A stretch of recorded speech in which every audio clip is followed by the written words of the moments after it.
So, Guardians of the Galaxy Volume 3. A lot of weird bumps in the road to get where we are with this movie. What a journey it's been with this group of a-holes. Lots of, delays, and tweets, and firings, and stuff. No spoilers, of course, for this movie or all the others that the Guardians have been in, but boy, do I have thoughts. Some of which go into spoiler, so I can't say as much as I'd like to. But I don't think it's a spoiler to say that, wow, this is not at all what you expect it to be. Basically everything I thought that was going to happen in this movie after like years and years and years of conjecture does not happen. I suspect a lot of people lost some bets opening night. You know, regarding certain characters. It's enough that, again, no spoilers, that you go in expecting certain things to happen, and when they don't, you have a lot of anxiety that you don't know what to do with and basically carry around with you for the rest of the movie. Which I guess counts as dread, but in the end, it does deliver exactly what James Gunn promised us. This is the last film in the Guardians trilogy, and it is the last film in the MCU with this version of the Guardians. Just not at all in the way I thought it would, or probably anyone would. It's interesting knowing that this is the end for this particular group. And while there's a definite air of finality to everything that's going on, and the movie does its best to sum up everything, it's still clearly setting up for more in the future. I expected a lot more closure, I guess is what I'm trying to say. And instead I got, well, surprises. Just lots and lots of surprises.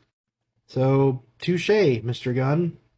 Touche. I don't always agree with what James Gunn does, but he makes movies and tells stories that I enjoy. They basically tick all of my boxes. And long story short, Guardians of the Galaxy Volume 3 is no exception. I enjoyed myself beginning and end, laughs and tears abounding. Oh yeah, definitely prepare to cry. Now, being the huge nerd that I am, I probably cried more during Infinity War and Endgame, and I probably cried more during Guardians Volume 2 than Volume 3, which was surprising to me. But, you know, father issues.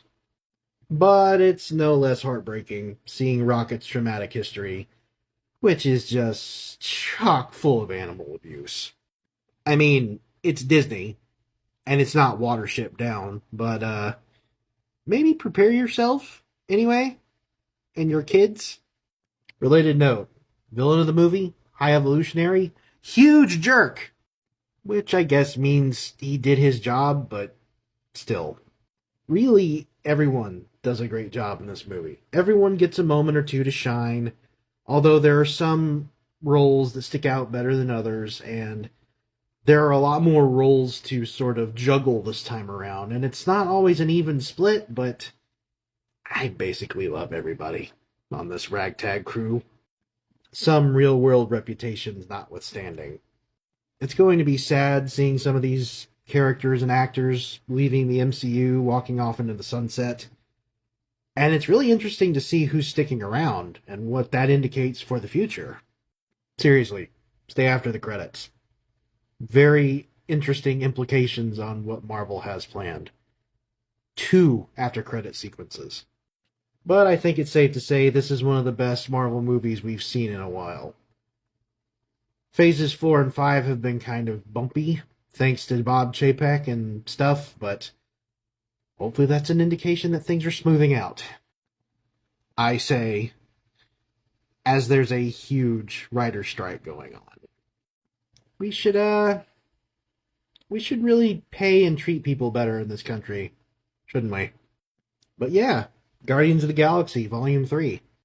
Definitely a lot of fun at the movies. It's going to be weird seeing how this franchise and some of its characters move forward, though. And some of its actors are showing up in Superman Legacy, apparently. I kind of missed that memo. That's going to be interesting. Anyway, I'm tired. I'm going to bed. See you all tomorrow under that forever and beautiful sky. Or something. I don't know. I'm going to bed.